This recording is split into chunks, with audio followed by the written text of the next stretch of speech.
Hello everyone. आज take plus plus के इस वीडियो में हम देखेंगे कॉग्निजेंट का। मैंने रिसेंटली एक इंटरव्यू दिया था फॉर रिएक्ट जेएस प्रोफाइल के लिए। ये बेसिकली प्रोफाइल था सीनियर फ्रंट एंड डेवलपर के लिए। ये जॉब पोजीशन थी सीनियर फ्रंट एंड डेवलपर के लिए, डेव के लिए। एंड मेजरली इसमें वो लोग रिएक्ट जेएस पूछने वाले थे। रिएक्ट जेएस जॉब एप्लीकेशन में मेंशन था ये कि रिएक्ट जेएस के लिए इंटरव्यू का फोकस होगा। Experience they are looking for is I think 3 to 5 years के बीच में उनको चाहिए था experience. 3 to 6 years, not 5, 3 to 6 years. मेरे को कॉल कैसे आया? फर्स्ट ऑफ ऑल तो मैंने 2 पोर्टल्स के थ्रू अप्लाई किया था, बट आई थिंक मुझे नौकरी से कॉल आया। नौकरी के थ्रू मैंने अप्लाई किया। नौकरी से के डायरेक्ट बाद मुझे ईमेल एक आ गया था कॉग्निजेंट की तरफ से, जिसमें मुझे अपने नेम और डिग्री वगैरह रिक्वायर्ड डिटेल्स फिलअप करके सेंड करनी थी। जैसे ही मैंने सेंड किया मुझे अगले दिन डायरेक्टली एचआर से कॉल आ गया और उसने मेरा first round of interview schedule कर दिया। अब जो फर्स्ट राउंड था वो टेक राउंड था और इस वीडियो में मैं कंप्लीट करने की कोशिश करूँगा जल्दी विद इन 5 to 10 मिनट्स की उस राउंड में क्या क्या क्वेश्चंस पूछे गए रिलेटेड टू रिएक्ट जेएस। तो उतना डिटेल्ड वीडियो नहीं होगा, बस मैं क्वेश्चंस डिस्कस करूँगा क्या क्या पूछे गए। ठीक है, तो फर्स्ट ऑफ ऑल जो रिएक्ट जेएस में उनका मेरा पहला क्वेश्चन था, तो वो तो सिंपल वही क्वेश्चन था कि व्हाट इज़ रिएक्ट जेएस। ठीक है, रिएक्ट जेएस आखिर इंट्रोड्यूस ही क्यों की गई है? जैसे कि हमको पता है कि रिएक्ट जेएस जो लाइब्रेरी है वो सिंगल पेज एप्लीकेशन बनाने में यूज़ आती है। तो सिंगल पेज की जो पूरी जर्नी है, ट्रेडिशनल पेजेस कैसे होते थे और फिर स्पार्क कैसे इंट्रोड्यूस हुआ और क्या बेनिफिट हैं। एप्लीकेशंस को हमने कंपोनेंट में डिवाइड कर दिया, तो पहले एक पूरा पेज रिफ्रेश होता था। अब पर्टिकुलर कंपोनेंट में अगर हम कुछ चेंज करते हैं तो वो पर्टिकुलर कंपोनेंट ही चेंज होता है। तो यही सब डिफरेंस जो है आप बता सकते हो और यही उनका फर्स्ट क्वेश्चन था कि व्हाट इज़ रिएक्ट जेएस और क्या कहते हैं ये इंट्रोड्यूस ही क्यों हुई, जबकि हम ट्रेडिशनल एचटीएमएल और जावास्क्रिप्ट वगैरह का यूज़ करके एचटीएमएल पेजेस वगैरह बना ही रहे थे, फ्रंट एंड का डेवलपमेंट चल ही रहा था। तो अब जो सेकंड क्वेश्चन था हुक्स इन रिएक्ट जेएस। बहुत सारे हुक्स होते हैं रिएक्ट जेएस में और वो उनने मेरे से पूछे। तो जो उनने मेरे से पहले मैंने यूज़ स्टेट हुक के बारे में बताया, तो उनने यूज़ स्टेट हुक को लेकर के मुझे एक छोटा सा प्रोग्राम इंप्लीमेंट करने के लिए दे दिया, जो आपको पता ही होगा, रियल टाइम में मुझसे इंप्लीमेंट करवा लिया। वो था सिंपली मुझे एक मेरा काउंटर टेक्स्ट था, उसमें इनिशिएट वो 0 से हो रखा था। मुझे एक बटन बनाना था कि जैसे ही मैं उस बटन पे क्लिक करूँ और बटन पे क्लिक करने पे वो काउंटर की जो वैल्यू है वो इंक्रीमेंट होती जाए। तो बाद में उनने थोड़े चेंजेस बोले कि इस बटन में 2 बटन बना दो और एक रीसेट का बटन बना दो। तो सब सिंपल ही था कि बटन में इंक्रीमेंट करना था या डिक्रीमेंट करना था या तो वैल्यू को दोबारा रीसेट करना था। तो उनने एक छोटा सा डेमो भी हैंड्स ऑन ले लिया कि मतलब मैं हैंड्स ऑन हूँ भी कि नहीं रिएक्ट जेएस से। ठीक है, तो ये एक छोटा सा उन्होंने एप्लीकेशन बनाया। विद इन 5 मिनट्स ये टास्क कंप्लीट हो गया था। विद इन 5 मिनट्स थोड़ा बहुत उन्होंने डिस्कशन किया। ठीक है, अब सेकंड इस क्वेश्चन के बाद उनने एक जो हमारे फेमस हुक होते हैं रिएक्ट जेएस में, use memo and use call back.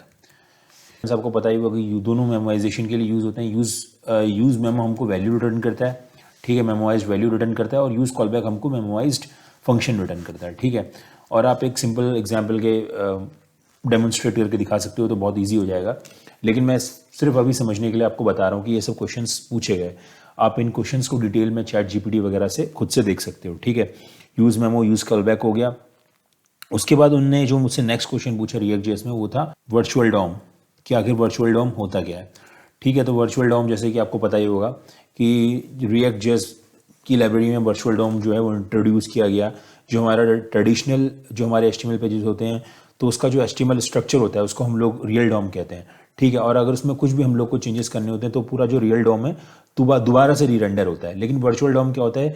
Virtual Dom में रिएक्ट जेएस जैसी लाइब्रेरीज क्या होती हैं, एक वर्चुअल डोम बना लेती हैं, रियल डोम के अलावा एक वर्चुअल डोम बना लेती हैं, और जो भी अपडेशन होता है फर्स्ट ऑफ ऑल वो वर्चुअल डोम में होता है, और वर्चुअल डोम में होने के बाद वो पर्टिकुलर उतना ही कंपोनेंट को अपडेट करता है रियल डोम में। तो इससे क्या होता है, इस प्रोसेस को हम लोग रिकंसाइलेशन कहते हैं। शायद आप चैट जीपीटी वगैरह पे चेक कर सकते हो। तो ये उनने थोड़ा सा मुझसे थोड़ा डिटेल में पूछा कि कैसे ये प्रोसेस होता है और रिकंसाइलेशन का क्या प्रोसेस होता है। तो इसकी वजह से जो हमारा रिएक्ट जेएस का जो ऐप है वो थोड़ा सा फास्ट काम करता है वर्चुअल डॉम को यूज़ करने की वजह से। ठीक है, एक तो ये पूछा क्योंकि पूरा जो रियल डॉम है वो अपडेट नहीं हो रहा था। पर्टिकुलर वो जिस कंपोनेंट के ऊपर हम लोग काम कर रहे थे वही पर्टिकुलर कंपोनेंट अपडेट होता है वर्चुअल डॉम अगर इंप्लीमेंट होता है रिएक्ट जेएस की लाइब्रेरी में उसकी वजह से। ठीक है, इसके लिए फास्ट होता है। अब जो नेक्स्ट उनने मेरे से जो क्वेश्चन पूछा वो पूछा पोर्टल्स इन रिएक्ट जेएस। ठीक है, पोर्टल्स मैंने यूज़ नहीं कर रखे थे रिएक्ट जेएस में, बट ये एक फेमस क्वेश्चन पूछा जाता है बहुत बार, तो इसीलिए मुझे पता था कि पोर्टल्स बेसिकली क्या होता है, एक फीचर होता है रिएक्ट जेएस का जो अलाउ करता है कि हम एक कंपोनेंट को इंडिपेंडेंट बना सके, मतलब वो पेरेंट डोम से रेंडर ना हो, मतलब वो पेरेंट डोम से रेंडर ना हो, वो अपना इंडिपेंडेंटली रेंडर हो, ठीक है, वो पेरेंट डोम से कनेक्टेड ना हो। तो इसीलिए हम एक न्यू कंपोनेंट बनाते हैं जिस भी चीज़ के लिए हम लोग को पोर्टल बनाना हो। फॉर एग्जांपल ये हम लोग फ्रिक्वेंटली यूज़ करते हैं मॉडल वगैरह बनाते टाइम पे, तो वहाँ पे हम लोग पोर्टल्स का यूज़ करते हैं और इसका एक सिंटेक्स होता है क्रिएट पोर्टल करके, तो उस सिंटेक्स के यूज़ से हम लोग पोर्टल को इम्प्लीमेंट कर सकते हैं। पोर्टल में जितने डिफरेंट कंपोनेंट्स को, जैसे मैंने बताया आपको मॉडल्स वगैरह, ठीक है, ये पोर्टल मेरे से पूछा, ठीक है, अगेन इतना फ्रीक्वेंटली यूज़ नहीं होता लेकिन ये पूछा। और 6 क्वेश्चन जो बहुत इंपॉर्टेंट मुझसे पूछा, वो पूछा कॉन्टेक्स्ट एपीआई एंड रेडिस में डिफरेंस। तो इन दोनों में डिफरेंस क्या है? जैसे कि आप लोग सब जानते हैं कि दोनों ही स्टेट मैनेजमेंट के लिए काम में आती हैं, ठीक है। तो आप मेजर जो भी इसमें डिफरेंस है वो आप बता सकते हैं कि कॉन्टेक्स्ट एपीआई जो simple state sharing for small applications के लिए यूज़ की जाती है, ठीक है।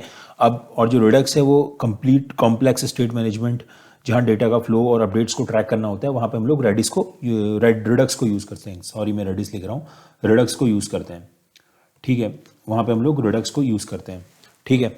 तो दोनों ही वैसे बेसिकली स्टेट मैनेजमेंट के लिए यूज़ की जाती है। और सेकंड डिफरेंस आप बोल सकते हो, कॉन्टेक्स्ट एपीआई में कोई बॉयलर प्लेट नहीं चाहिए होती, पहले से हम लोग के सिंपल से सिंटेक्सेस को यूज़ करके हम लोग कॉन्टेक्स्ट एपीआई को यूज़ कर सकते हैं, कोई बॉयलर प्लेट नहीं चाहिए होता है, ठीक है, कॉन्टेक्स्ट एपीआई को यूज़ करने के लिए।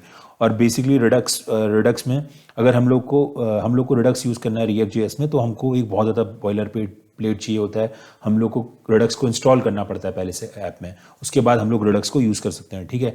और जो कॉन्टेक्स्ट एपीआई है वो एफिशिएंटली काम नहीं करती, या कि कह सकते हो फेल हो जाती है लार्ज एप्लीकेशंस के लिए, ठीक है। और रिडक्स जो है वो हमारा यूज़ होता है लार्ज एप्लीकेशंस के लिए, जहाँ स्टेट मैनेजमेंट को हमको देखना पड़ता है और जिससे हमारा जो परफॉर्मेंस है वो भी एफिशिएंट होता है, ठीक है। तो ये आप जो मेजर डिफरेंस है कॉन्टेक्स्ट एपीआई और रिडक्स के बीच में, ये आप बता सकते हो।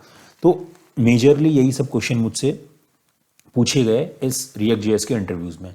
Apart from these technical questions, ये 6-7 टेक्निकल क्वेश्चंस, इसके अलावा उनने मेरा एक्सपीरियंस पूछा कि मैं कितने टाइम से रिएक्ट जेएस में काम कर रहा हूँ, ठीक है। तो अगर आपका 3 to 6 years they are looking for, और आपने मान लो 2 साल से भी किया है काम रिएक्ट जेएस में, 3 साल से भी नहीं किया, तो आप कोशिश करो कि उनको बोलो कि नहीं मैं स्टार्टिंग से करता आ रहा हूँ, क्योंकि कभी कभार ये बैड इम्पैक्ट पड़ता है। अगर वो 3 ईयर्स के लिए हायरिंग कर रहे हैं, आपने मान लो 1-1.5 साल काम किया, आप बोलोगे मैंने 1 साल ही काम किया, तो वो एक्सपीरियंस 1 ईयर काउंट करते हैं। तो ऐसा नहीं होना चाहिए, क्योंकि ज़्यादा डिफरेंस है नहीं ट्रेडिशनल HTML और जावास्क्रिप्ट वगैरह में। जिसने ट्रेडिशनल HTML या जावास्क्रिप्ट में काम कर रखा है, तो रिएक्ट जेएस के लिए बहुत कुछ नया नहीं है, तो इसीलिए आप बोल सकते हो। और सेकंड क्वेश्चन वो थे, टीम लीड कर रखी है और टीम लीड के बाद कोड रिव्यूज़ कर रखे हैं, ये सब में से उनने क्वेश्चंस पूछे। और I think they are looking for TL position, क्योंकि मेरा एक्सपीरियंस भी अराउंड 6 ईयर्स था, तो ये सब क्वेश्चंस मुझसे पूछे गए।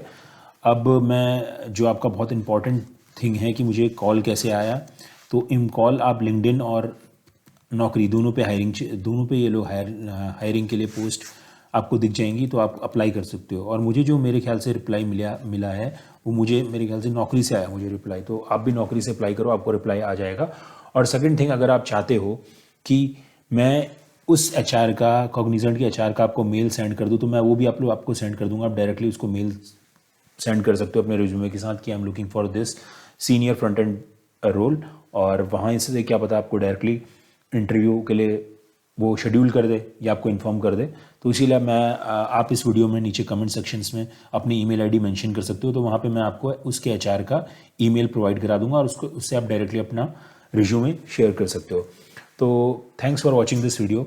और अगर आप चाहते हो कि इन सब टॉपिक्स को मैं 1 by 1 कवर करूँ, एक वीडियो में डिटेल में बताऊँ कि क्या क्या चीज़ें होती हैं, ये 1 to 6 जितने भी मैंने क्वेश्चंस लिखे थे, तो कोई प्रॉब्लम नहीं, मैं वो एक सेपरेट वीडियो बना सकता हूँ। और फॉर दिस इंटरव्यू अगर आपको कोई भी डाउट है कॉग्निजेंट इंटरव्यू रिलेटेड, आप चैट सेक्शन में पूछ सकते हो, कमेंट सेक्शन में सॉरी, तो वहाँ पे मैं आपके सारे डाउट्स वगैरह भी क्लियर कर दूंगा। Thanks for watching this video, और ऐसी वीडियो के लिए मुझे मेरे चैनल को सब्सक्राइब कर दीजिए और इस वीडियो को लाइक कर दीजिए। Thanks for watching.